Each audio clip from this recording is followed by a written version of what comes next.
Sir माझा आता पहिला जॉब लागलेला आहे आणि मला क्रेडिट कार्ड पण ऑफर झालेलं आहे. ऍक्च्युली माझी पहिलीच सॅलरी आलेली, तर मला आयफोन घ्यायचा होता. सो मी क्रेडिट कार्डचे ईएमआय ऑप्शननी घेऊ शकतो का? ओके. हा तुझ्याच मनातला नाही, हा बऱ्याचशा यंगस्टरच्या मनातला प्रश्न असतो. पहिल्या सॅलरीला आयफोन बुक करायचा आहे, 2-4 सॅलरी झाल्यानंतर बुलेट बुक करायची आहे. ही स्वप्न असतात, ऍस्पिरेशन्स असतात. आणि ह्याच ऍस्पिरेशनला क्रेडिट कार्ड मार्केटिंग मस्त करतात. पण क्रेडिट कार्ड हा एक ट्रॅप असतो.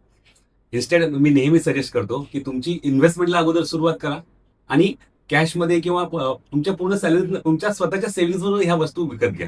कारण की क्रेडिट कार्डचे इंटरेस्ट रेट जे असतात ना ते फार प्रचंड असतात. सांगताना ते फार वेगळं असतं की 0% इंटरेस्ट रेट किंवा हे, पण ऍक्च्युअल इंटरेस्ट रेट हे 14% पेक्षा जास्त असतात. एखादा ईएमआय चुकून बाउन्स झाला किंवा ह्या गोष्टी झाल्या तर तुमचा स्कोरिंग रेट खराब होतो. त्याच्यामुळे पुढच्या लोन्सला किंवा मोठ्या गोष्टींसाठी तुम्हाला हे होतं. म्हणून बेसिकली काय, तर ईएमआयच्या ट्रॅपमध्ये अडकण्यापेक्षा एसआयपी सुरू करा आणि स्वतःच्याच पैशाने ह्या गोष्टी विकत घ्या.